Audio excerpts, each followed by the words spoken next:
नमस्कार। चेतन भारत लर्निंग में एक बार आपका फिर से स्वागत है।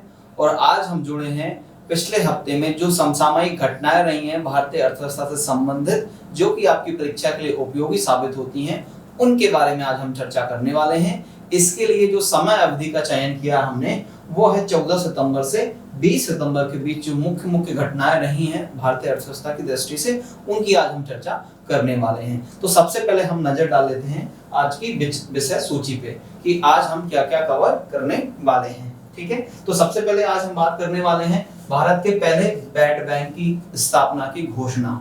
अब बैड बैंक के बारे में पिछले कुछ लेक्चर्स में भी हम देख रहे हैं, बार बार इसके बारे में हम बातचीत कर रहे हैं। एआरसी के बारे में भी हमने चर्चा की थी, लेकिन अभी इसको ना फिर से दोबारा घोषणा की गई है, सरकार के द्वारा इसको ऑफिशियली अनाउंस किया गया है। इसलिए अभी इसको हम अच्छे से और समझ लेते हैं और इसमें क्या बदलाव अभी आए हैं उनकी हम चर्चा करने वाले हैं, बैड बैंक की। और बैड बैंक क्या होती है उस पर भी हम चर्चा करेंगे।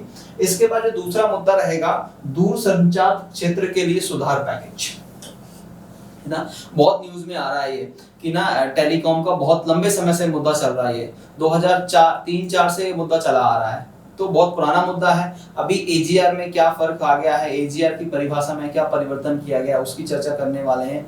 और इसके साथ साथ कुछ और बातें और चीजें हैं जो दूरसंचार कंपनियों के लिए बोल दिया गया है, जिससे उनको अपने बिजनेस को करने में सहायता मिलने वाली है, तो उनकी हम चर्चा करेंगे दूसरे में। तीसरी आज का जो हमारा मुद्दा है, वर्ल्ड बैंक ने अपनी ease of doing business report जो होती थी उसको डिसकंटिन्यू कर दिया है, उस रिपोर्ट को बंद कर दिया है। तो ये जानेंगे कि पहले तो इस रिपोर्ट को बंद क्यों किया गया है, उसके बाद जानेंगे ये रिपोर्ट क्या होती थी, कौन कौन से पैरामीटर थे जिनके आधार पे बताया जाता है कि किसी देश में बिजनेस करना कितना आसान है। ठीक है, उस पे चर्चा करेंगे। उसके बाद रहेगा आवाज आधारित वित्तीय लेन देन। अब ये समझना आप मतलब कितना अच्छा होगा आपके लिए कि यदि आप बोल दें किसी से, मतलब आप अपने मोबाइल फोन से बोल दें कि आप ना 100 रुपए उठा के इसका पेमेंट कर दो, और आपके मोबाइल फोन में उठा के उस व्यक्ति को पेमेंट कर दे जिसको आपने नाम बोला। इस तरह की कोई तकनीक है जिसको विकसित किया जा रहा है, उसके बारे में हम चर्चा करेंगे। टोनटेक नाम की एक कंपनी है, उसने ये सब चालू किया था अभी, लेकिन आरबीआई इसको आगे लेके जा रहा है, उसको समझेंगे। और हमेशा की तरह जैसे कि आपको कुछ महत्वपूर्ण लेख है, एक लेख जो हमने सेलेक्ट किया है आपको पढ़ना रहेगा, इसको खुद से पढ़ना रहेगा। और अंत में हम अभ्यास के लिए एमसीक्यू जो है वो देखते हैं, जिनके आंसर्स आपको कमेंट सेक्शन में करके बताना होता है। ठीक बात है, ये हो गई हमारी आज की विषय सूची। तो आइए हम शुरू करते हैं आज की क्लास। ये 2 आर्टिकल रेफरेंस आपको प्रोवाइड किए जा रहे हैं, एक आर्टिकल द हिंदू में था और दूसरा आर्टिकल द इंडियन एक्सप्रेस में था। तो ये दोनों हमने यहाँ से न्यूज ली गई है, यहाँ से इन आर्टिकल्स का रेफरेंस लिया गया है। आइए सबसे पहले खबरों में क्या है, बैड बैंक की बात कर लेते हैं, खबरों में क्या है वो भी जान लेंगे। तो हम देख रहे हैं कि लगातार ना सरकार जो है एनपीए हो जाते हैं जो अकाउंट।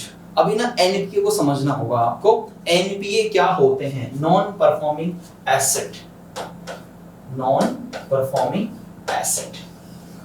अगर मैं इसको तकनीकी रूप से बात करूं कि एनपीए क्या होता है, ऐसा कोई ऋण, बैंक के द्वारा जो ऋण दिया जाता है, ऐसा कोई ऋण जिसपे 90 दिनों तक ब्याज की वसूली नहीं हुई है। मतलब 90 दिन बीत गए लेकिन ब्याज नहीं दिया गया है, तो उसको हम टेक्निकली एनपीए बोल देते हैं, तकनीकी रूप से एनपीए बोल देते हैं। हम मूलधन की बात नहीं कर रहे, उस पे ब्याज नहीं दिया गया है, या कई बार ब्याज के साथ मूलधन की मांग की जा रही बैंक के द्वारा, तो उसका भी भुगतान नहीं किया गया है। तो ऐसे खातों को क्या करती है बैंक? एनपीए घोषित कर देती है कि साहब इन्होंने अभी परफॉर्मेंस देना बंद कर दिया, अब इनसे हमें जो आय प्राप्त हो रही थी वो आना बंद हो गई। और साथ ही साथ दूसरी जोखिम जो रहती है बैंक के लिए वो ये भी होती है कि ना अभी इनसे हमें मूलधन भी वापस नहीं आने वाला। ठीक है, तो अब ये खाता कोई एनपीए होता है तो बैंक के लिए बहुत नुकसान हो जाता है। 2 तरह के बैंक को नुकसान झेलने पड़ेंगे, अभी समझ लेना आप ध्यान से। पहला नुकसान तो कि उस पे जो ब्याज आ रहा था वो आना बंद हो गया, अभी ब्याज नहीं आ रहा। दूसरा नुकसान क्या है? बैंक के द्वारा जो मूलधन दिया है वो वापस आएगा या नहीं आएगा। अब यदि मूलधन भी वापस नहीं आएगा तो बैंक की कैपिटल कम हो जाएगी, बैंक की जो पूंजी है ना वो कम होती जाती है। तो जो बड़े बड़े एनपीए होते हैं, बहुत ज्यादा अमाउंट के जो एनपीए होते हैं वो नहीं होना चाहिए। यह बैंक बोलती है कि हमारे टोटल बिजनेस के कुछ परसेंट के ऊपर अगर एनपीए जाएंगे तो बैंक बंद हो जाएगी, या बैंक को पुनः पूंजीकरण करना होगा, उसमें दोबारा पैसे डालने होंगे उस बैंक में, नहीं तो बैंक को चला पाना संभव नहीं हो पाएगा। या तो बैंक डूबेगी या आप उसमें दोबारा पैसे डालो। ठीक है। अच्छा, इसके पहले जरा बैंकिंग व्यवसाय को भी समझ लीजिए, बैंक किस तरह से व्यवसाय करती है, हम किसको बैंक बोलते हैं। तो बैंक क्या होती है, लोगों से जमा स्वीकार करती है। लोगों से क्या करती है बैंक, जमा स्वीकार करेगी। बैंक ने ले लिया किससे पैसा, आप लोगों से ले लिया। इसके बाद बैंक क्या करेगी, इसके बाद बैंक क्या करती है, बैंक उस पैसे को किसी को ऋण के माध्यम से ऋण प्रदान कर देती है किसी और को। आपसे ले लिया, मतलब पब्लिक का ही पैसा होता है बैंक में, आपसे ले लिया जाता है और उसी पैसे को बैंक क्या करती है, आगे लोन आउट कर देती है। अब एक बात समझना, यहाँ पे जो जमा आप कर रहे हैं उस पे आपको कुछ ब्याज दिया जाएगा। हम मान लेते हैं कि 5% आप जब जमा करते हो तो उस पे ब्याज दिया जाएगा, और जैसे ही ये बैंक किसी को ऋण देगी तो उससे भी कुछ ब्याज वसूलेगी, तो उसकी दर हम मान लेते हैं कि 8% बैंक उससे वसूलने वाली है। ये जो बीच का 3% है, ये बैंक की कमाई होती है। जो बीच का डिफरेंस जो होता है वो बैंक की कमाई होती है। बैंक जब आपसे पैसे लेती है तो इसको हम बैंक का क्या बोलते हैं, दायित्व बोलते हैं, कि बैंक को अभी ये पैसा वापस करना होगा। किसको वापस करना होगा, जमाकर्ताओं को ये पैसा वापस करना होगा। और जब बैंक के द्वारा ऋण दिया जाता है उसको हम बोलते हैं बैंक की क्या, संपत्ति। क्या बोलते हैं, बैंक की संपत्ति। अब ये संपत्ति क्यों, क्योंकि जिनको ऋण दिया है बैंक ने वो लोग बैंक को वापस करेंगे एक समय के बाद, इसलिए बैंक के लिए क्या है, वो संपत्ति है, और उससे बैंक पैसा भी कमा रही है ब्याज के रूप में। ठीक है, तो ये बैंक की संपत्ति होती है और ये बैंक की दायित्व होते हैं। ठीक बात है। तो बैंक इसी साइकिल के द्वारा चलाई जाती है। अब होगा क्या, यदि ये जो संपत्ति, जो बैंक की संपत्ति है, जो बैंक के ऋण जिन लोगों ने बैंक से ऋण लिया है, यदि वो लोग बैंक को पैसा वापस नहीं करेंगे, रिटर्न नहीं करेंगे, देखो अभी ये 8% ब्याज आता है, उसमें से 5% बैंक ने तो ब्याज सीधा किसको दे दिया, जमाकर्ताओं को दे दिया। बीच का 3% है जो उसका प्रॉफिट है, उसमें भी बैंक को बहुत सारे खर्चे चलाने हैं, है ना, अपने एम्प्लॉय की सैलरी निकालनी है, और कंप्लायंस कुछ कॉस्ट होती है उसको निकालना है, उसको रेंट निकालना है, इलेक्ट्रिसिटी निकालना है। तो बैंक के अपने खर्चे होते हैं ऑपरेशन करने के, तो ऑपरेटिंग कॉस्ट ही बैंक को इन्हीं मार्जिन से निकालना है। तो ठीक है, ब्याज से तो ब्याज जा रहा था और बाकी खर्चे निकल रहे थे, थोड़ा बहुत कुछ प्रॉफिट बच रहा था बैंक के पास।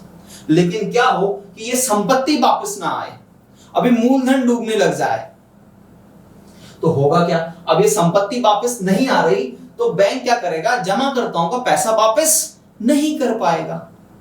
जब जमाकर्ताओं का पैसा वापस नहीं कर पाएगा तो बैंक को तो डूबना होगा।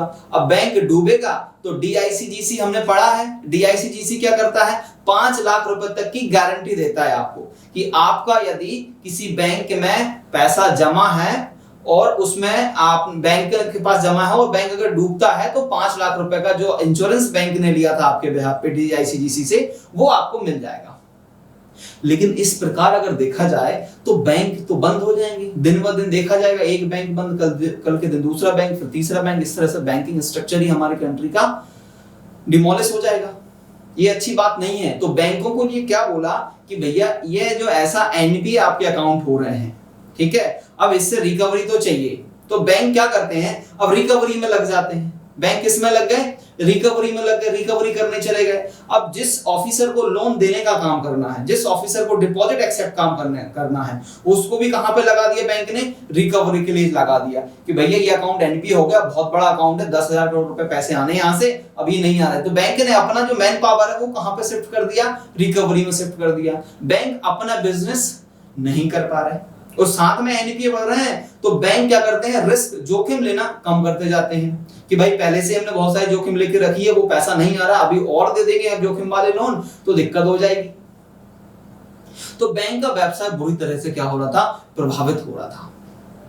इसी बात को मद्देनजर रखते हुए जो इंडियन बैंकिंग एसोसिएशन है आईबीए, उन्होंने प्रस्ताव दिया था। इस प्रस्ताव को भारत सरकार ने मान लिया है और इसकी घोषणा भी इस साल के वित्त बजट में कर दी गई थी। बजट में इसकी घोषणा कर दी गई थी और बोला था कि हम ना एक ऐसी बैंक की स्थापना करते हैं जिसको हम बैड बैंक बोलेंगे। वो क्या करेगी, इन बैंकों से इनकी एनपीए अकाउंट जितने हैं, जो एनपीए खाते हैं, उनको कौन ले लेगी, बैड बैंक ले लेगी। और फिर बैड बैंक उन संपत्तियों का निष्पादन करेगी, मतलब कि जो एनपीए ले लिए, खराब अकाउंट ले लिए, तो उनमें कुछ गिरवी भी रखी होगी संपत्ति वगैरह, वो सब ले लेगी कौन, बैड बैंक ले लेगी। अब ये बैड बैंक उसकी रिकवरी का काम करेगी, जिससे कि जो बैंक है वो अपने मुख्य कार्य पर केंद्रित कर सके कि भैया मैं तो ना अपना काम बिजनेस करना है, मेरा काम तो लोगों से डिपॉजिट एक्सेप्ट करना और लोन देना है, तो मैं ना ये दो ही काम करूंगा। ये एनपीए की रिकवरी ना आप कौन देखेगा, अभी बैड बैंक देखेगा। अब बैड बैंक में दो कंपनियां यहाँ पे, मतलब इसका स्ट्रक्चर है, National asset reconstruction company limited और दूसरी है India date Resolution Reconstruction company Limited. तो दो तरह की कंपनियों को यहाँ पे बनाया गया है। ये कोई बैंक नहीं है, एक नॉर्मल कंपनी है ना। इन कंपनियों के फ्रेमवर्क में इसको हमने क्या बोला, बैड बैंक। अब एक बात और महत्वपूर्ण है कि जितने भी एनपीए है ना, वो निजी क्षेत्र के बैंकों में एनपीए का लेवल जो है वो कम है, क्योंकि निजी क्षेत्र के बैंक जब लोन देते हैं ना, उस समय ही अच्छी तरह से उस केस को असेस कर लेते हैं, निर्धारित कर लेते हैं, उसको ठीक तरह से चेक कर लेते हैं कि पैसा वापस आएगा या नहीं आएगा। लेकिन पब्लिक सेक्टर बैंक जो होते हैं वो कई बार लोन दे देते हैं बिना रिस्क को या जोखिम का सही अनुमान नहीं लगा पाते। तो जो जितने भी ज्यादा एनपीए हैं ना, वो पब्लिक सेक्टर बैंक के साथ बढ़ रहे हैं। जो सरकारी क्षेत्र के बैंक है ना, उनके एनपीए ज्यादा बढ़ रहे हैं। अब देखो, उनके एनपीए बढ़ते हैं, इसका जो प्रभाव है, जो इफेक्ट है, वो भी किसके ऊपर पड़ने वाला है, टैक्स पेयर्स के, करदाताओं के ऊपर फर्क पड़ता है अगर सरकारी बैंकों का एनपीए बढ़ेगा तो। अब सरकारी बैंक का एमपीए हो गया, उसने बोला सरकार को एनपीए होगा, या तो पैसा दो नहीं तो हम बैंक बंद कर रहे हैं, तो सरकार को क्या करना पड़ता, उसमें पुनः पूंजीकरण करना पड़ता, फिर से पैसे डाले जाते हैं। अब सरकार बजट से पैसा लेके आती है, इनके ऊपर डाल देती है। अब उस पैसे की भरपाई सरकार कहां से करेगी, करदाताओं से करेगी। तो इसका जो वास्तविक प्रभाव है वो किसके ऊपर पड़ने वाला है, करदाताओं के ऊपर ही पड़ने वाला है।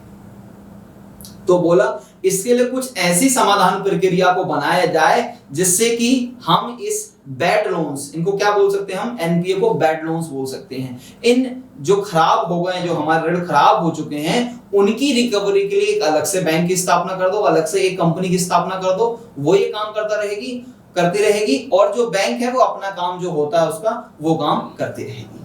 ठीक बात है।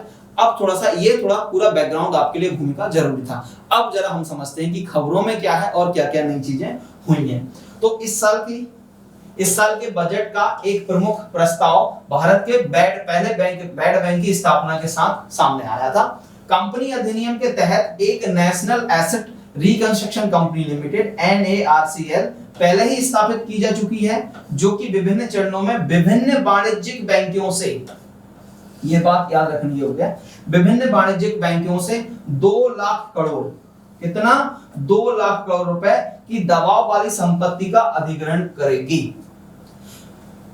मतलब कि ये है कि अलग अलग चरणों में टोटल कितना बैड बैंक को शुरुआती लक्ष्य क्या दिया है कि 2 लाख करोड़ के एनपीए, 2 लाख करोड़ के खराब लोन जो हैं वो आपको बैंकों से लेने हैं।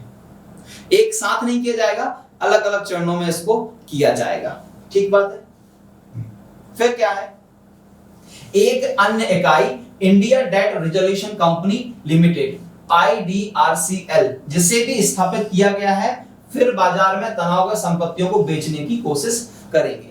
अब जो national asset reconstruction company limited है वो तो बैंक से ले लेगी लोन, जो खराब संपत्तियां उनको ले लेगी, उनको बेचने का काम कौन करेगी, IDRCL, इसके द्वारा ये काम किया जाएगा। तो NARCL और IDRCL, इन दोनों के फ्रेमवर्क को, इन दोनों की संरचना को हमने क्या बोला, बैड बैंक। इन दोनों के फ्रेमवर्क, इन दोनों की संरचना को क्या बोला, बैड बैंक। कौन कौन, NARCL और IDRCL, national asset reconstruction company limited और India date resolution company limited.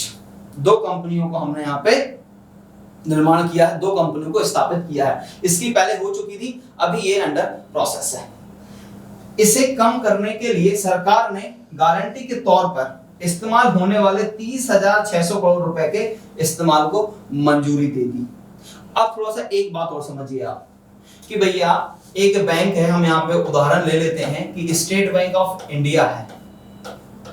इसने अपनी 100 रुपए की एक एनपीए अकाउंट था, उदाहरण ले रहे हैं इसलिए छोटा अमाउंट रखा है, 100 रुपए का एनपीए अमाउंट था जिसको एनआरसीएल को दे दिया, national asset reconstruction company limited, मतलब कि बैड बैंक को दे दिया। ठीक है, अब बैड बैंक को क्या करना होगा कि इस 100 रुपए का 15 रुपए तुरंत देना होगा, है ना। अब ये national asset reconstruction company limited को भुगतान भी तो करना होगा बैंक उससे, क्योंकि उसके लोन अकाउंट खरीदे जा रहे हैं। तो जब लोन अकाउंट खरीदे जाएगा तो इस स्कीम में बोला कि सबसे पहले जैसे ही आप खरीदोगे 15% आप क्या कर दो, तुरंत के तुरंत नगद में भुगतान कर दो। बचा हुआ 85% जो है उसके लिए सिक्योरिटी पेपर इशू कर दो। क्या कर दो, सिक्योरिटी पेपर, सुरक्षा रसीद। सुरक्षा रसीद कुछ नहीं है, एक पेपर पे लिख के दे दिया जाएगा NARC, national asset reconstruction company limited के द्वारा कि भैया ये इतने रुपए हमने इस एवज में आपको इतने दिनों के पश्चात वापस कर देंगे। अब मुद्दा ये है कि हाँ, अगर ये कंपनी, ये बैड बैंक उस लोन से रिकवरी नहीं कर पाई, उस उनकी संपत्तियों को नहीं बेच पाई, तो ये तो बोल देगी बैंक से कि नहीं हम कहां से देंगे।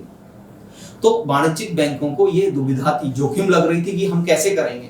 इसके लिए सरकार ने क्या बोला कि यदि ये भुगतान नहीं कर पाएगी तो हम यानी कि सरकार आपका जो भुगतान ड्यू है, आपका जो भुगतान रहेगा उसका पेमेंट हम कर देंगे।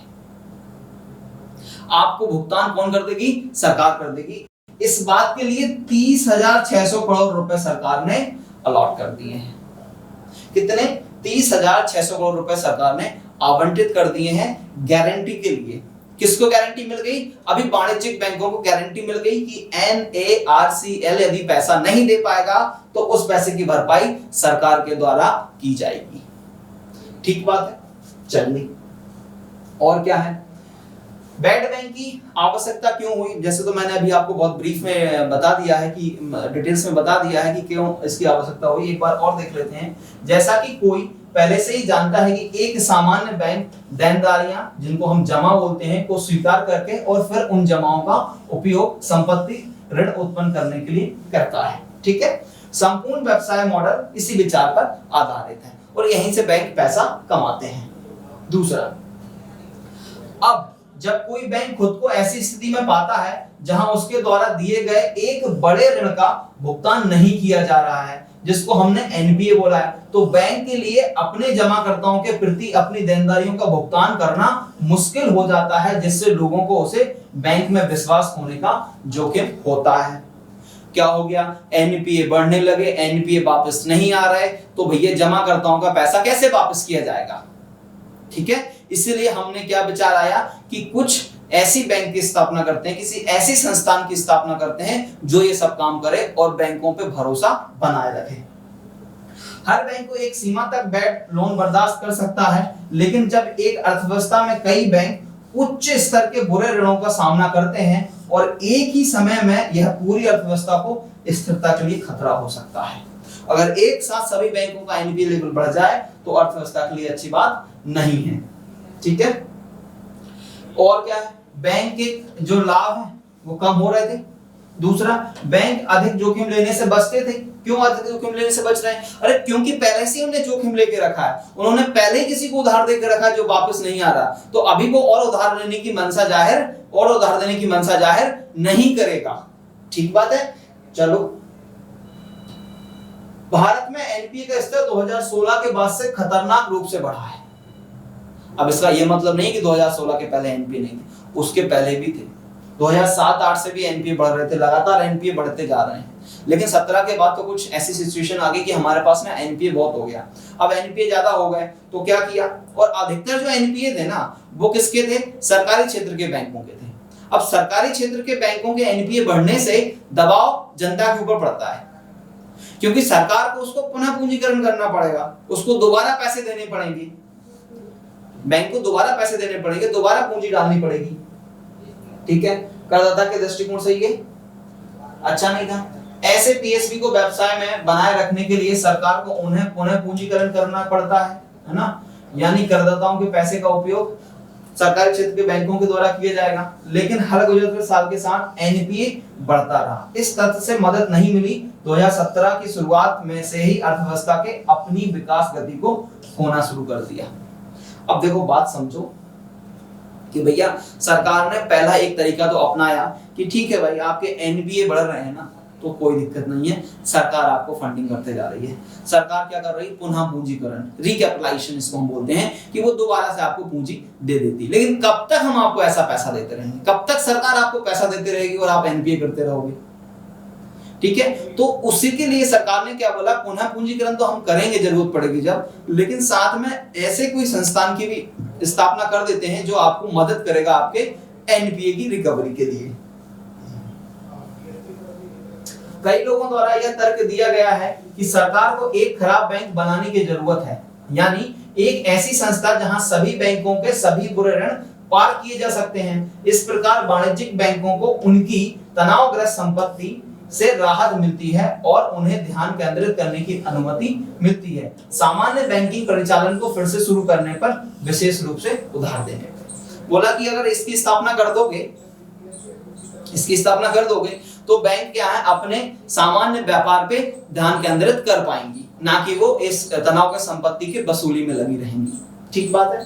जबकि वाणिज्यिक बैंक उधार देना फिर से शुरू करते हैं, तथाकथित बैड बैंक या बैड लोन का बैंक इन परिसंपत्तियों को बाजार में बेचने की कोशिश करेगा। वो अपना बिजनेस करेंगे और जो बैड बैंक है वो उन संपत्तियों को बेचने की कोशिश करेगा। ठीक बात है। अच्छा, अभी ये फ्रेमवर्क क्या है, एनआरसीएल और आईडीआरसीएल है ना, इन्हीं दोनों को मिला के हम क्या बोल रहे हैं, बैड बैंक। एनआरसीएल पहले बैंकों से बैड लोन खरीदेगा, यह सहमत मूल्य का 15% होगा। अभी एक बात और समझ लेना, अब आगे यहाँ पे स्टेट बैंक ऑफ इंडिया ने बोला कि मेरा एक खाता है जो कि 10,000 करोड़ रुपए का है, ये एनपीए हो गया, तो अब जरूरी नहीं है कि बैड बैंक उसको 10,000 करोड़ रुपए में ही खरीदेगी। अब ये बैड बैंक और स्टेट बैंक ऑफ इंडिया की आपसी सहमति के ऊपर डिपेंड करेगा, उसके ऊपर निर्भर करेगा कि कितने रुपए में इसको खरीदा जाता है। हो सकता है कि भाई इन दोनों की सहमति कितने में बन जाए, 5,000 करोड़ रुपए में। बैड बैंक ने बोला कि मैं इससे ज्यादा नहीं दे पाऊंगा, 5,000 करोड़ रुपए ही मैं इससे वसूल सकता हूं, इसलिए हो सकता है एसबीआई को 5,000 करोड़ रुपए भी मानना पड़ेगा। भाई ठीक है ना, जितना रिकवरी आ जाए उतने पे मानना पड़ेगा। तो 5,000 करोड़ रुपए में इनकी डील हो जाती है, सहमति बन जाती है, उसका 15% नगद में तुरंत भुगतान करना पड़ेगा बैड बैंक को, वो कर दिया जाएगा। उसके बाद 85% जो बचेगा उसको सुरक्षा रसीद के रूप में देना होगा। सुरक्षा रसीद कुछ भी नहीं है, it is a piece of paper, एक सामान्य कागजी कार्रवाई है जिसके ऊपर बैड बैंक के द्वारा लिख दिया जाएगा कि हम स्टेट बैंक ऑफ इंडिया को भुगतान करेंगे।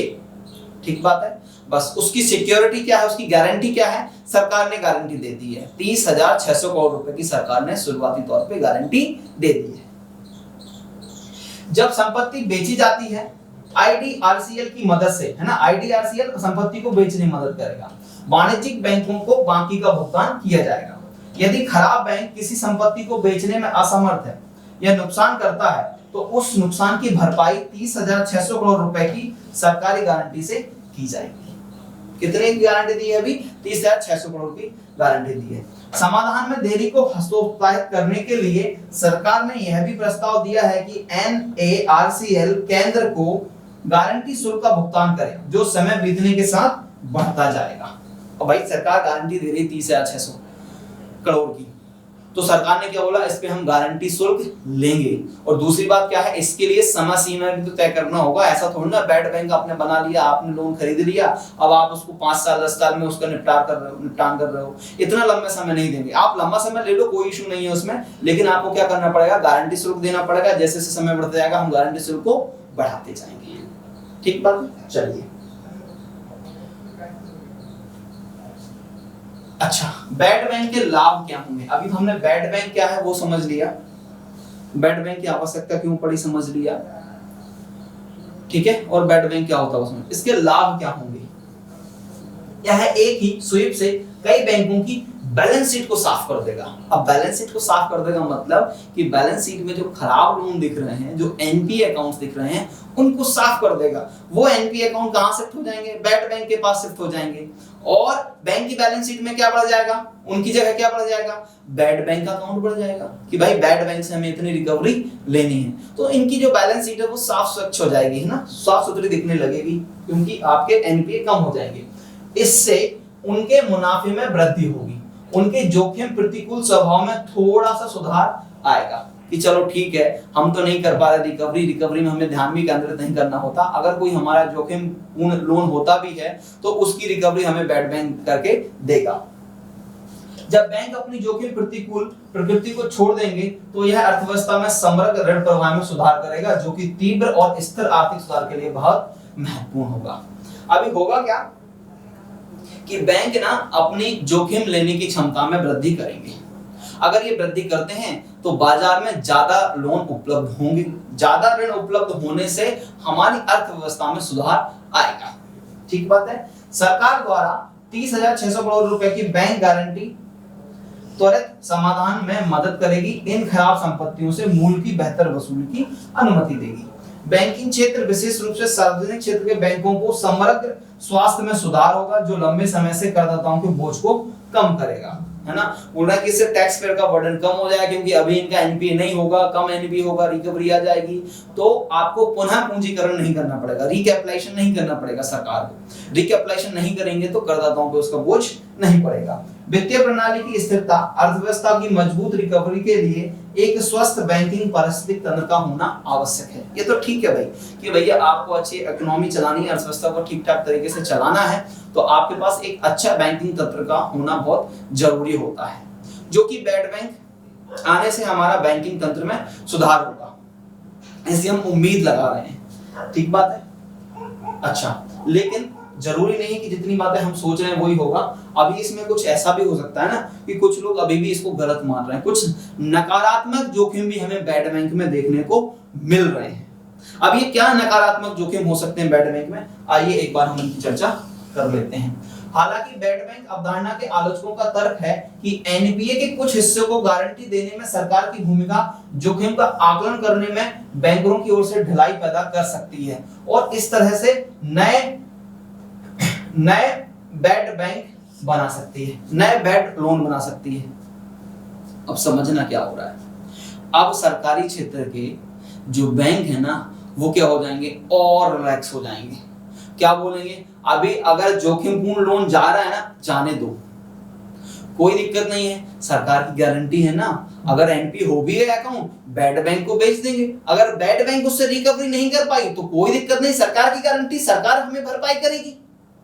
तो इससे क्या मानना है कुछ आलोचकों का कि इससे ना बैंकों को और रिलैक्सेशन हो जाएगा, बैंक सरकारी क्षेत्र के बैंक अपनी जोखिम का सही आकलन नहीं करेंगे, अभी सही आकलन करने में भी अभी भी ढिलाई बरतेंगे। ठीक बात है। दूसरा क्या बोल रहे हैं, अगर खराब बैंक खराब हुई संपत्तियों को बेचने में असमर्थ है तो करदाताओं पर बोझ कम नहीं हो सकता। हाँ ठीक बात है, ये तो बिल्कुल सही है कि भाई अब जो बैड बैंक है वो नहीं बेच पाई तो कहां से पैसा आएगा, सरकार ने जो गारंटी दी है वो वहां से पैसा आएगा, सरकार के पास जो गारंटी, सरकार को जो गारंटी दी जा रही है उसका पैसा कहां से आएगा, करदाताओं से आने वाला है। तो अभी भी पर्पस बोल रहे हैं सॉल्व नहीं होता इससे। कई लोगों का तर्क है कि पुनर्पूंजीकरण और इस तरह की गारंटी को अक्सर सुधार के रूप में नामित किया जाता है। वे सबसे अच्छे रूप में बैड एक्ट्स हैं। पीएसबी में मतलब कि जो सरकारी क्षेत्र के बैंक हैं, ऋण देने के संचालन में सुधार करना ही एकमात्र स्थायी समाधान है। देखो बोल रहे हैं कि भाई ये दो बातें ठीक है, बैड बैंक की स्थापना कर ली और पुनः पूंजीकरण, ये दो बातें ठीक हैं, ये कभी कभी इनका इस्तेमाल कर लेना चाहिए जब आपके अल्प अवधि के उद्देश्य हों इनको ठीक करने, तो ये दोनों बातें ठीक है। लेकिन यदि आपको लंबे समय में, आपको दीर्घ अवधि में सुधार करने हैं बैंकिंग सेक्टर में, तो आपको ना उनके संचालन में सुधार करना चाहिए। जो सरकारी क्षेत्र के बैंक हैं उनको अपनी जोखिम लेने की जो क्षमता है ना उसको विकसित करना चाहिए और वो जोखिम ले रहे हैं उसका अनुमान सही तरीके से लगाना चाहिए। तो मतलब कहने का ये है कि सरकारी क्षेत्र के जो बैंक हैं वो क्या कर लें, अपने परिचालन संचालन को ठीक कर लें। अपने ऑपरेशन को ठीक कर ले, बहुत सही तरीके से लोन दें। मतलब वो जोखिम का जो अंदाजा लगाया जाता है, जोखिम का जो अनुमान लगाया जाता है ना, उसमें ढिलाई नहीं करते, उसको ठीक ठाक तरीके से काम करें। तो क्या बोल रहे हैं, आपके एनपीए नहीं होंगे तो ये सब समस्याएं होंगी ही नहीं। ठीक है, ये कुछ नकारात्मक जोखिम थे। और नकारात्मक जोखिम क्या है, इसके अलावा bad bank resolution and bank lending पर जनवरी 2020 के Bank for International Settlement working papers ने वास्तव में पाया कि बैड बैंक अलगाव बैलेंस शीट को साफ करने और बैंक ऋण को बढ़ावा देने में प्रभावी है यदि वे पुनः पूंजीकरण को संपत्ति अलगाव के साथ जोड़ते हैं। अब बात को समझना कि भैया जो इंटरनेशनल बैंक फॉर सेटलमेंट है, इनका मानना है कि ये दोनों चीजें कारगर हैं, लेकिन जब कारगर हैं कि दोनों को एक साथ चलाया जाए। यदि आप पुनः पूंजीकरण कर रहे हो, बैड बैंक नहीं है आपके पास तो काम नहीं करेगा, या आप बैड बैंक है आपके पास लेकिन पुनः पूंजीकरण नहीं कर रहे तो भी ये काम नहीं करेगा। दोनों को एक साथ चलाना पड़ेगा तभी जाके ये काम करेगा। 2000 से 2016 की अवधि में 15 यूरोपीय बैंकिंग प्रणालियों के 135 बैंकों को कवर करने वाली डेटा के आधार पर किए गए अध्ययन में पाया गया कि ना तो पुनः पूंजीकरण और ना ही अलगाव में इस्तेमाल किया गया संपत्ति अलगाव ऋण को बढ़ावा देने और भविष्य को कम करने के लिए पर्याप्त होगा। अभी इनकी रिपोर्ट है, ये तो बोल रहे हैं कि भैया दोनों काम कर लो फिर भी आपको कोई फायदा नहीं होने वाला, आप करके देख सकते हो। तो ये थे कुछ नकारात्मक पहलू किसके, बैड। अब हम आगे बढ़ेंगे आज के अगले टॉपिक की तरफ, दूरसंचार क्षेत्र के लिए राहत पैकेज या सुधार पैकेज। दूरसंचार क्षेत्र में बहुत सारी समस्याएं चल रही हैं, पिछले कुछ सालों से तो बहुत ज्यादा ही चल रही हैं, और जियो आ गया उसके बाद तो इनकी समस्याएं का अंबार लग गया। क्यों?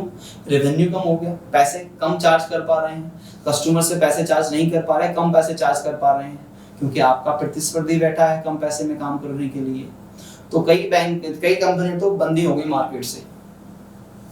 अभी मुख्य रूप से हमारे पास 3 या 4 टेलीकॉम कंपनियां बची हैं जो काम कर रही हैं, जियो है, एयरटेल है, वीआई है। ये तो हो गई निजी क्षेत्र की, और एक है सरकारी क्षेत्र की बीएसएनएल। ठीक है, ये लोग ही अभी काम कर रहे हैं। तो देख लेते हैं सरकार ने इनके लिए क्या राहत पैकेज या क्या सुधार पैकेज की घोषणा की है। सबसे पहले बात करेंगे दूरसंचार क्षेत्र में क्या सुधार सरकार के द्वारा बताए जा रहे हैं। सरकार ने आखिरकार 9 संरचनात्मक सुधारों को एक सेट के साथ दूरसंचार क्षेत्र में संकट काल का जवाब दिया है, जो इस क्षेत्र की कुछ प्रमुख शिकायतों का समाधान करेगा। ठीक है, 9 तरह के कुछ सुधार हैं, उनको एक साथ बोल दिया तो हमने इसको बोला कि ये सुधार पैकेज है। समायोजित सकल राजस्व या इसको हम बोलते हैं एजीआर। अब ये समझ लीजिए तो बहुत सारी चीज आपको समझ में आ जाएगी। एजीआर समायोजित सकल राजस्व, एजीआर। अब एजीआर को ना 2 भागों में बांट दीजिए। जो टेलीकॉम कंपनी होती हैं वो क्या काम करती हैं, एक तो टेलीकॉम सर्विसेज प्रोवाइड करती हैं, दूसरे और भी काम कर सकती हैं, या दूसरे काम नहीं भी करती लेकिन उनके पास कहीं दूसरे सोर्स से भी पैसा आ सकता है। तो एक पैसा तो कहां से आता है, टेलीकॉम सर्विसेज को बेच के आता है इनके पास। ठीक है, और दूसरा जो पैसा है नॉन टेलीकॉम सेक्टर से आता है, मतलब नॉन टेलीकॉम सर्विसेज से आता है। अब नॉन टेलीकॉम सेक्टर में क्या हो सकता है कि भैया इन टेलीकॉम कंपनियों के पास फिक्स डिपॉजिट पड़ा हुआ है, उस पे ब्याज आ रहा है, इनकी कोई संपत्ति है उस पे इनको इनकम आ सकती है, इनके पास कोई लैंड है वो किराए पे चला गया, इनकी कोई बिल्डिंग है वो किराए पे चली गई, तो इस तरह इनके कहीं और से भी पैसा आ सकता है। तो ये नॉन टेलीकॉम रेवेन्यू हो गया और ये टेलीकॉम रेवेन्यू हो गया। ठीक है, तो 2 जगह से इनके पास पैसा आता है। अभी क्या होता था, एजीआर का इनको टैक्स देना होता है।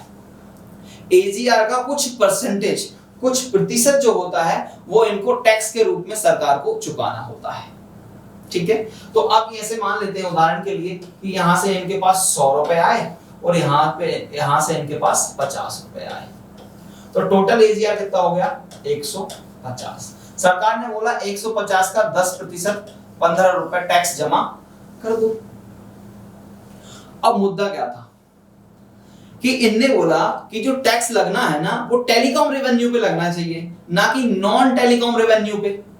सरकार ने बोला नहीं, एडजस्टेड ग्रॉस रेवेन्यू की डेफिनेशन यही है, यही परिभाषा है कि telecom revenue plus non telecom revenue. कंपनियों ने इसके लिए क्या कर दिया, उच्चतम न्यायालय में केस दायर कर दिया।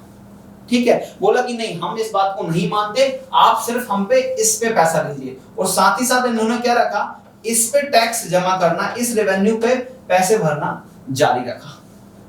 ठीक है, इसको उन्होंने मना कर दिया कि नहीं अभी हम ना अभी उच्चतम न्यायालय गए हैं, अभी कोर्ट में हम केस हार जाएंगे तो हम आपको दे देंगे, लेकिन यदि कोर्ट में हम केस जीत जाएंगे तो हमें देना ही नहीं है, इसलिए हम नहीं देंगे। जब तक ये मामला लंबित रहेगा हम इसका भुगतान नहीं करेंगे। टेलीकॉम कंपनियों ने सरकार को बोल दिया। सरकार ने बोला ठीक है भाई, केस चल रहा है।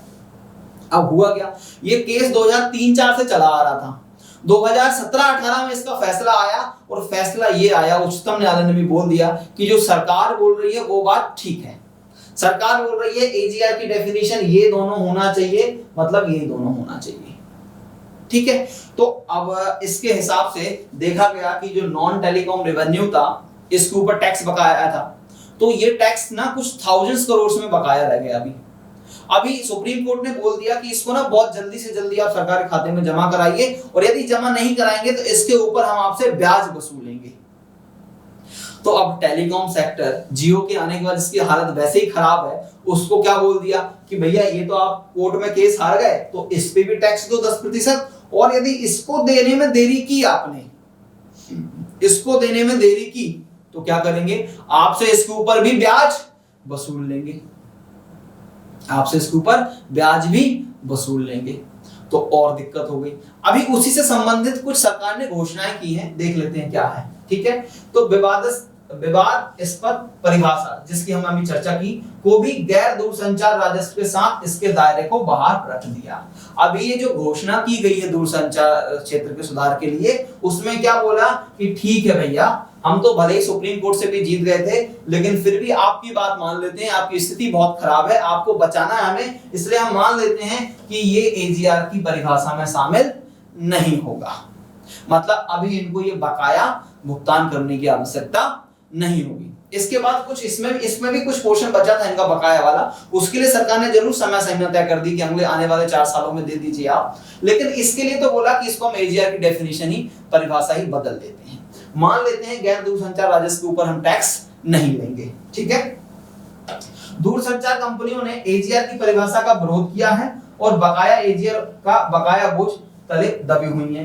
एफडीआई सुधारों की घोषणा की गई है और इसके इस पूंजी गहन क्षेत्र में निवेश को बढ़ावा मिलेगा। अभी ये एक दूसरा बड़ा सुधार, अभी एफडीआई फॉरेन डायरेक्ट इन्वेस्टमेंट, प्रत्यक्ष विदेशी निवेश की मंजूरी दे दी है सरकार ने। किस सेक्टर में, टेलीकॉम सेक्टर में। ठीक है, दूरसंचार क्षेत्र में पहले जो एफडीआई कितनी थी 49%, उसको अभी कितना कर दिया है, अभी 100% कर दिया। ये एक सुधार है, इसको याद रखिए आप। कितनी थी 49 थी, अभी इसको 100 कर दिया, इसलिए Tata plus Docomo, Tata Docomo बना था। तो अभी इसके पहले क्या होता था, यदि किसी विदेशी कंपनी को दूरसंचार क्षेत्र में भारत के में काम करना है तो उसको किसी भारतीय कंपनी के साथ टाई अप करना होता था, क्योंकि वो 49% शेयर ही होल्ड कर सकती थी, बाकी के 51% शेयर जो थे वो भारतीय कंपनी के पास होने चाहिए। ठीक है, तो अभी विदेशी कंपनियां आ सकती हैं दूरसंचार क्षेत्र में, क्योंकि सरकार ने क्या बोल दिया, 100% आप आइए, अपनी यूनिट लगाइए, आप 100% यहाँ पे हम प्रत्यक्ष विदेशी निवेश की मंजूरी दे रहे हैं दूरसंचार क्षेत्र में। तो दो बदलाव हमने, दो सुधारों की बात कर ली। और क्या है देख लेते हैं। इस पैकेज के प्रमुख सुधार, एजीआर परिभाषा युक्तिसंगत और गैर दूरसंचार राजस्व को बाहर रखा जाएगा।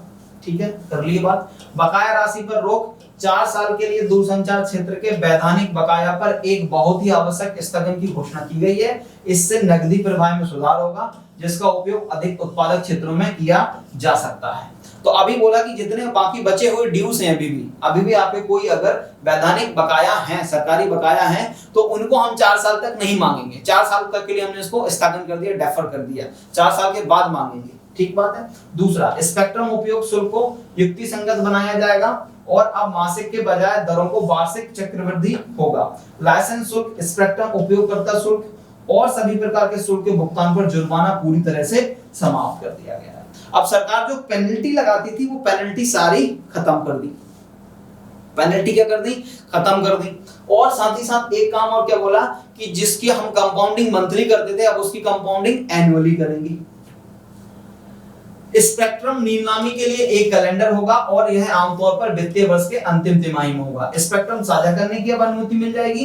एफडीआई की हमने चर्चा कर ली, 49 से 100 कर दिया। लाइसेंस राज खत्म। 1953 की सीमा शुल्क अधिसूचना को हटा दिया गया है। यह दूरसंचार ऑपरेटरों को आसानी से उपकरण आयात करने की अनुमति देगा। अब दूरसंचार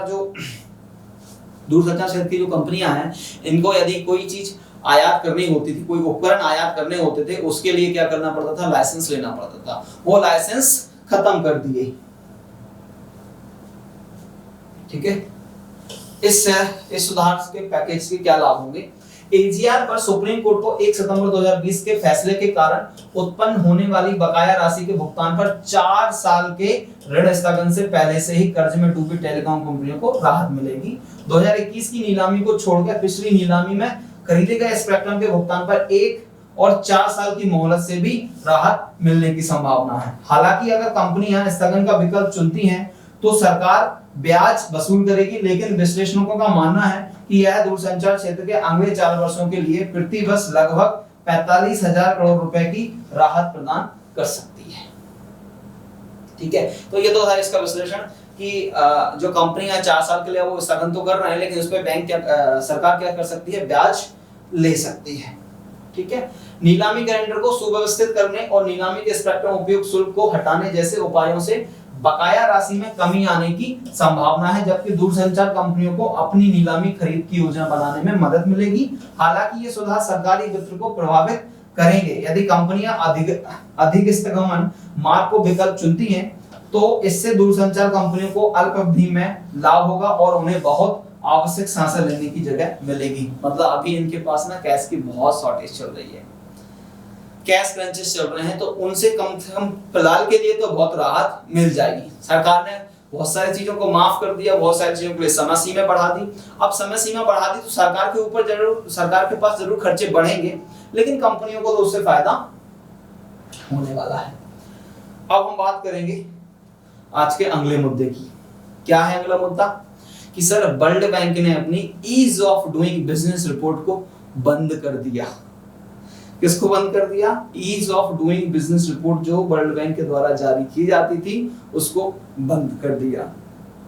तो अब हमारे लिए जानना महत्वपूर्ण हो गया है कि रिपोर्ट क्या होती थी, क्या इसके पैरामीटर होते थे जिसके द्वारा निर्धारित किया जाता था कि किसी देश में व्यवसाय करना कितना आसान है और कितना कठिन है। उसकी एक रैंकिंग जारी की जाती थी।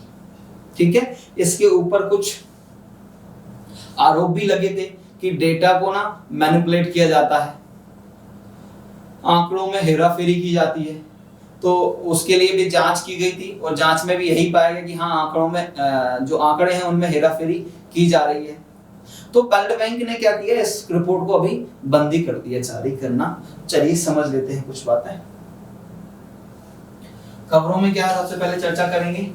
विश्व बैंक समूह ने 16 सितंबर को कहा कि उसने 2018 और 2020 की रिपोर्ट में डेटा अनियमितताओं की समीक्षा के बाद देश के कारोबारी माहौल को डूइंग बिजनेस रैंकिंग का प्रकाशन बंद करने का फैसला कर लिया है।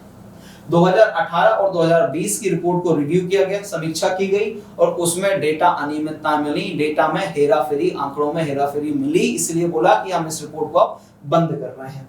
विश्व बैंक ने एक बयान में कहा कि अनियमितताओं के बाद बैंक के पूर्व कर्मचारियों और बोर्ड के अधिकारियों से जुड़े नैतिक मामले उठाए जाने के बाद विकास ऋणदाता देशों के व्यापार और निवेश के माहौल का आकलन करने के लिए एक नए दृष्टिकोण पर काम करेगा। बोला ठीक है, इसमें डेटा मैनिपुलेशन तो हुआ ही हुआ, साथ में कुछ गड़बड़ियां भी थी, कुछ फंडामेंटल मिस्टेक्स भी थी, आधारभूत गलतियां भी थी, तो कुछ आधारभूत त्रुटि भी थी और डेटा मैनिपुलेशन भी हो रहा था, इसलिए हमने बंद कर दिया। अब लेकिन आगे हम कुछ और नए पैरामीटर के साथ आगे कुछ दूसरी रिपोर्ट जारी करना चालू करेंगे। ठीक है। फिर क्या है इसके बाद, ease of doing business report क्या है। इस रिपोर्ट को सबसे पहले प्रकाशन कब 2003 में पेश किया गया था, ताकि व्यापार नियमों के उद्देश्य, उपायों को आकलन और 190 अर्थव्यवस्थाओं में उनके जीवन चक्र के माध्यम से एक व्यवसाय को प्रभावित करने वाले 10 मानकों के साथ लागू किया जाता। मतलब 10 ऐसे मानक थे, 10 ऐसे पैरामीटर थे जिसके आधार पे यह निर्धारित किया जाता था कि किस देश में व्यापार करना, बिजनेस करना आसान है या कठिन है। ठीक है, कितने देशों को लिया यहाँ पे 190 अर्थव्यवस्थाओं को लिया गया था। 2003 में इसका प्रकाशन चालू हुआ था। रिपोर्ट 10 अलग अलग मापदंडों पर देश के प्रदर्शन को मापती है। अर्थात एक व्यवसाय शुरू करना, मतलब ये 10 मापदंड है ना, इनको याद रख लीजिए आप। कौन कौन से 10 चीजें हैं जिनके आधार पे इस रिपोर्ट को जारी किया जाता था। तो पहला क्या है, एक व्यवसाय को शुरू करना, है ना। उसको शुरू करने में कितनी आसानी है आपके देश में, कितनी आसानी से आपके देश में बिजनेस को चालू कर सकते हैं।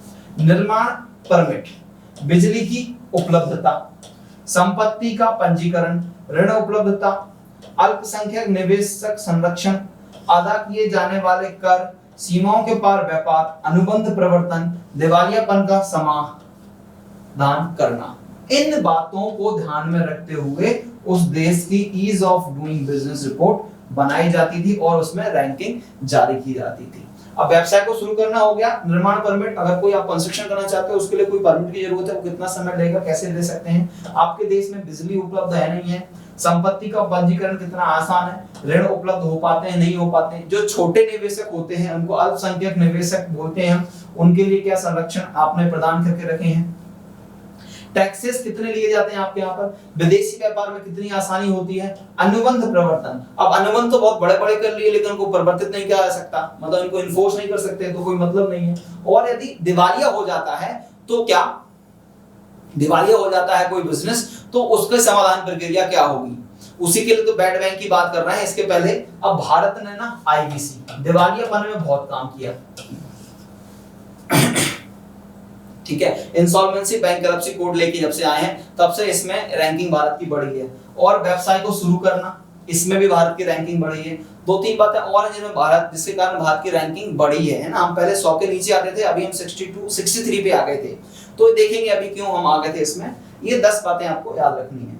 यह है distance to frontier, DTF, score के आधार पर देशों को रैंक करता है, जो कि वैश्विक सर्वोत्तम अभ्यास के संबंध में अर्थव्यवस्था के अंतर को उजागर करता है। उदाहरण के लिए यदि किसी देश के 75 स्कोर है, उसका मतलब यह है कि अर्थव्यवस्था सभी अर्थव्यवस्थाओं में और पूरे समय में सर्वश्रेष्ठ प्रदर्शन करने की निर्मित सीमा से 25% के अंक से दूर है। अगर आपके 75 आ गए तो बोल रहे हैं कि अभी आप कितने दूर हो, 25% दूर हो। ठीक है, इसके बाद ईज ऑफ डूइंग जो बिजनेस रिपोर्ट आती थी उसके उद्देश्य क्या थे।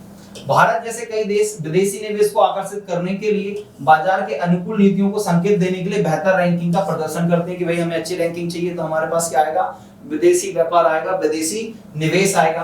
राष्ट्रीय नेता अक्सर EDB, ease of doing business report rank लक्ष्य निर्धारित करते हैं और उन्हें वैश्विक सर्वोत्तम प्रथाओं के खिलाफ घरेलू नीतियों को मापने में मदद करता है कि भाई दुनिया में क्या चल रहा है उसके अनुसार हमारे देश में क्या चल रहा है। ठीक है, ease of doing business report के बारे में बार-बार नेताओं के द्वारा बोला जाता है और बोला जाता है कि आइए हमारे देश में निवेश कीजिए। उदाहरण के लिए भारतीय प्रधानमंत्री चाहते हैं कि उनका प्रशासन यह सुनिश्चित करे कि Bharat ease of doing business सूचकांक के शीर्ष 50 रैंकों में शामिल हो, है ना। ये तो मोदी जी चाहते थे लेकिन अभी तो ये रिपोर्ट ही बंद कर दी गई है। कुछ देशों ने कथित तौर पर अपने राजनीतिक कर का इस्तेमाल कर अपनी रैंक सुधारने, अपनी अंतरराष्ट्रीय छवि को चमकाने और जनमत को प्रभावित करने के लिए किया है। भैया इसमें ना कुछ देश में क्या है, सीधा लिख लो चाइना। इन चीनियों ने ना इस रिपोर्ट के साथ गड़बड़ी की थी, इसलिए कलर रिपोर्ट आना ही बंद हो गई। चीनियों ने गड़बड़ी की थी। ठीक है, और क्या समस्याएं हैं, तो अब हमने समस्याएं, अभी ये तो हमने समझ लिया रिपोर्ट क्या होती है, इसके उद्देश्य क्या थे और इसको क्यों वर्ल्ड बैंक ने बंद किया है। लेकिन अभी थोड़ा सा इनकी समस्याएं क्या थी जिसके कारण वर्ल्ड बैंक को बंद करना पड़ा। तो दो तरह समस्याओं को दो भागों में वर्गीकृत कर लेते हैं। पहला भाग है कि इसमें त्रुटिपूर्ण अंतर्निहित सिद्धांत थी, मतलब कुछ आधारभूत त्रुटि थी, कुछ आधारभूत गलतियां थी। मतलब मापक ही गलत थे, इसके मापदंड ही गलत थे, पहली बात तो। दूसरी बात क्या है, डेटा हेराफेरी की, डेटा में मैनिपुलेशन की, ठीक है। तो दोनों को समझते हैं।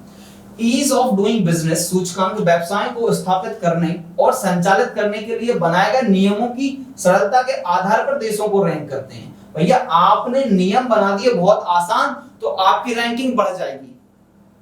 ग्राउंड लेवल पे क्या हो रहा है नहीं देखते, वास्तविकता से इनका कोई संबंध नहीं होता, सिर्फ आपकी नीति कैसी है उसके आधार पर इस रिपोर्ट को तैयार किया जाता था। तो अब देखो नीति में और उसकी वास्तविकता में जमीन आसमान का फर्क होता है, हम ये बात अच्छी तरीके से जानते हैं। तो इसको सिर्फ किसके आधार पर बनाया जाता था, नीतियों के आधार पर बनाया जाता था, ना कि वास्तविकता में क्या हो रहा है आपके देश में उसको देखते हुए।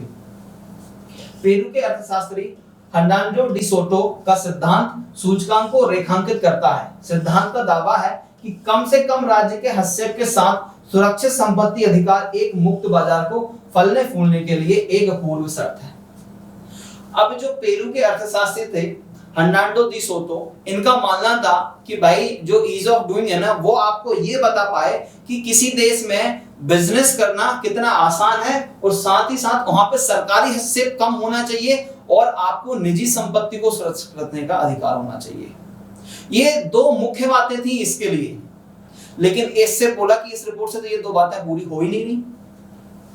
प्रबंधन सलाहकार और कॉर्पोरेट वकील नियामक अनुपालन के लिए आवश्यक समय पर सूचकांक के लिए जानकारी एकत्र करते हैं, कानून के अनुसार कानूनी रूप से, और जैसा कि व्यवहार में नहीं है, वास्तव में चुनिंदा शहरों और बड़ी फर्मों से है।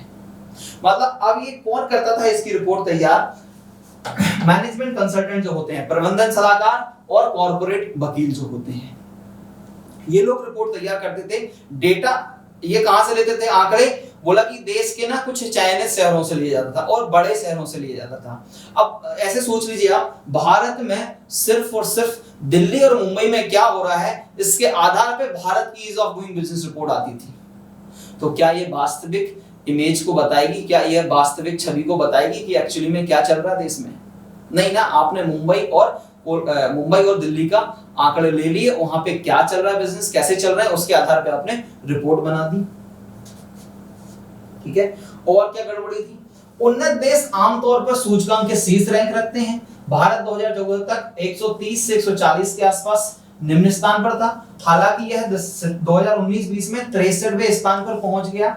उपलब्धि दिखाते हुए भारत ने मेक इन इंडिया अभियान की सफलता का दावा किया। 2014 में शुरू की गई प्रमुख पहल ने सकल घरेलू उत्पाद में विनिर्माण क्षेत्र की हिस्सेदारी को 25% जो कि 16-17 तक बढ़ाने को और 2022 तक 100 मिलियन अतिरिक्त रोजगार पैदा करने की मांग के बाद में इसे 2025 में संशोधित किया, ठीक है। धरातल पर सफलता नरादर है।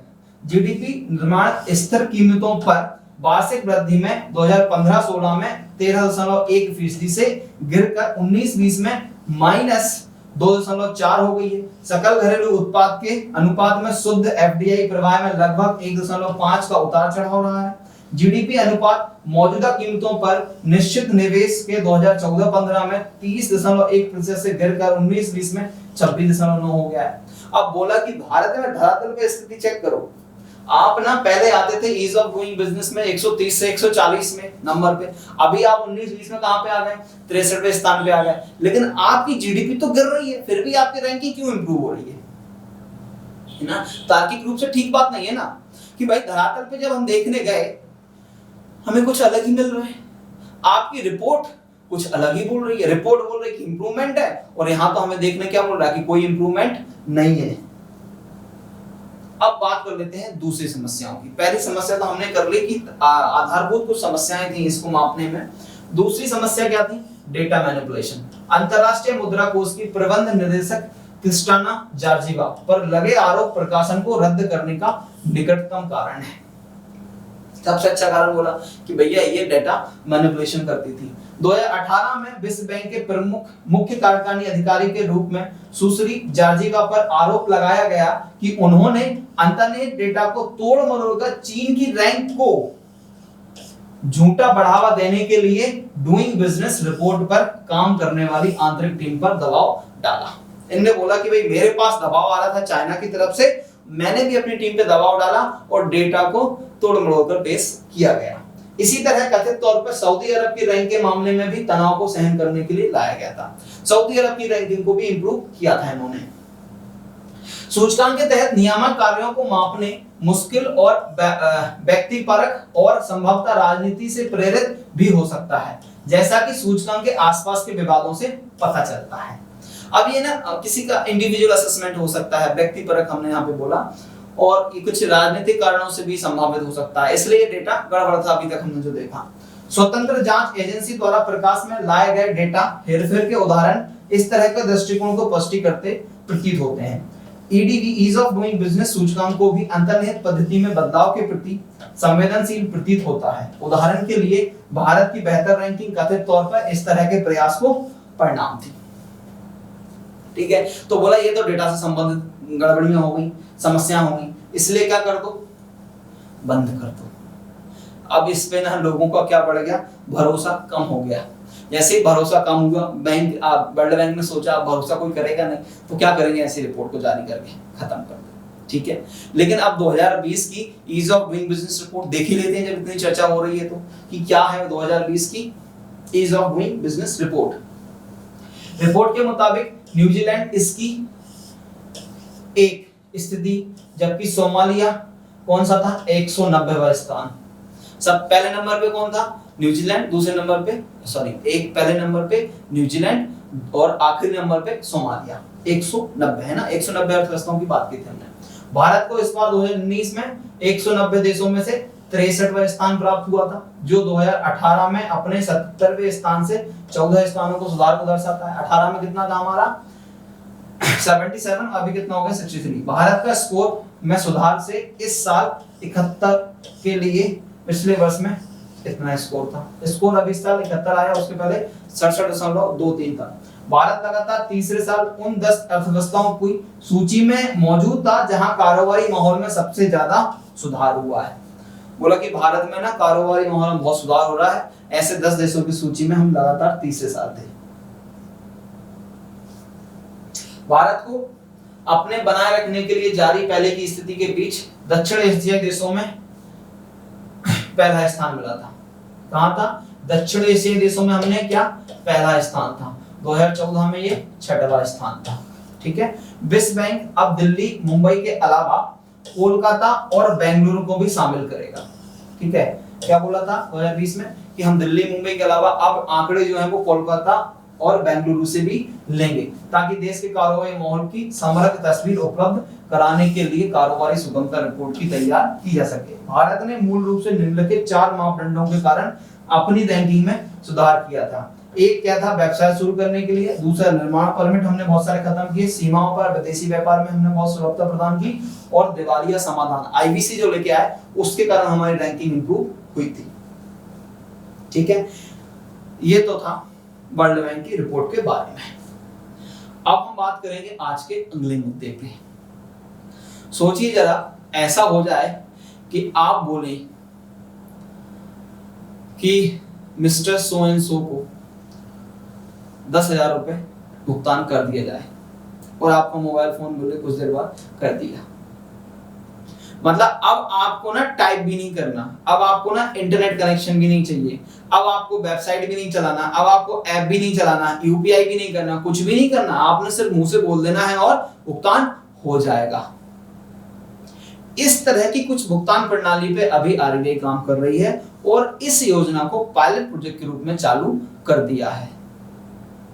एक स्टार्टअप कंपनी है टोनटैक, उसने इसकी शुरुआत की थी, उसके साथ मिलकर सरकार काम कर रही है। ठीक है, आज ये देख लेते हैं आगे क्या है टोनटैक के बारे में याद रखने योग्य महत्वपूर्ण बातें। ठीक है, क्या है टोनटैक? एक ऐसी तकनीक है जो संचार प्रोटोकॉल है जो ध्वनि तरंगों का उपयोग करके डेटा ट्रांसफर को सक्षम करेगा। यह हार्डवेयर पर निर्भर नहीं है और उन उपकरणों के साथ काम करता है जिनमें माइक्रोफोन या स्पीकर नहीं है। टोनटैक एक बेंगलुरु स्थित वित्तीय प्रौद्योगिकी कंपनी है। टोनटैक नामक ध्वनि आधारित डेटा ट्रांसफर तकनीक पेश करने के लिए तैयार है।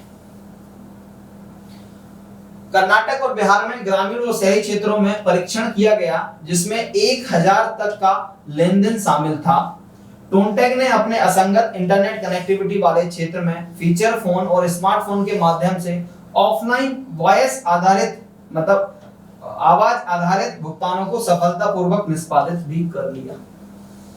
अब दिक्कत क्या है कि कई लोग ना ग्रामीण क्षेत्र की बात कर लेते हैं हम, उनको मोबाइल फोन तो है उनके पास, लेकिन मोबाइल फोन चलाना नहीं आता। या अर्बन एरिया में भी ऐसे लोग हैं, शहरी क्षेत्र में भी ऐसे लोग मिल जाएंगे जिनको मोबाइल फोन चलाना नहीं आता, तो वो भुगतान नहीं कर पा रहे। तो बोला कि क्यों ना ऐसी तकनीक विकसित की जाए जिससे कि आप बोलें और भुगतान हो जाए। तो आवाज आधारित भुगतान तंत्र रहेगा ये। इसकी बिहार और कहां पे इन्होंने आरबीआई के द्वारा कर्नाटक में इसकी पायलट प्रोजेक्ट के रूप में चालू किया है और वहां पे परीक्षण भी किया जा रहा है। और साथ ही इनने तो बोल दिया, किसने, टोनटेक ने, टोनटेक कंपनी है, और टोनटेक ने बोल दिया कि ना हमने परीक्षण कर लिया है, हमारा सिस्टम बिना इंटरनेट कनेक्टिविटी के भी काम करेगा। ठीक है, टोनटेक कौन सी टेक्नोलॉजी का इस्तेमाल करेगा? साउंड वेब कम्युनिकेशन प्लेटफॉर्म, अत्यधिक सुरक्षित निकटता भुगतान है, ग्राहक जुड़ाव सेवाएं और चलते फिरते मोबिलिटी समाधान सक्षम बनाता है। इस तकनीक में दृष्टिकोण परिप्रक्रिया डिवाइस को आज्ञावादी और पूरी तरह से घर्षण रहित बनाता है, जिससे उपयोगकर्ता का अनुभव सहज और अत्यधिक अनुकूल हो जाएगा। बहुत आसान है, आपने बोल दिया, आप क्या क्या का पालन करेगा, वो जैसा आप बोलेंगे वैसा वो काम कर देगा। यह उन लोगों को लाभान्वित करेगा, किनको लाभान्वित करेगा देख लेते हैं। यह उन लोगों को लाभान्वित करेगा जो डिजिटल रूप से जानकार नहीं है, डिजिटली लिटरेट नहीं है, या जिन्हें बैंकिंग या भुगतान के लिए ऐप्स का उपयोग करना मुश्किल लगता है, जिससे डिजिटल भुगतान सभी के लिए एक वास्तविकता बन जाए। ठीक है, यह उन स्मार्टफोन उपयोगकर्ताओं के लिए एक सुरक्षित और निर्बाध भुगतान अनुभव भी प्रदान करेगा जो डिजिटल जानकार नहीं है।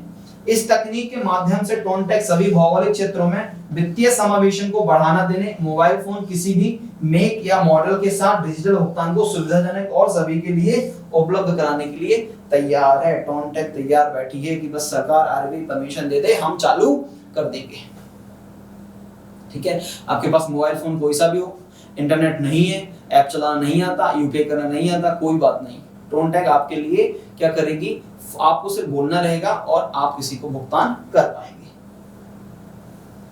ठीक है, अंत में हमेशा की तरह ये एक आर्टिकल है जो आपको खुद से पढ़ना है।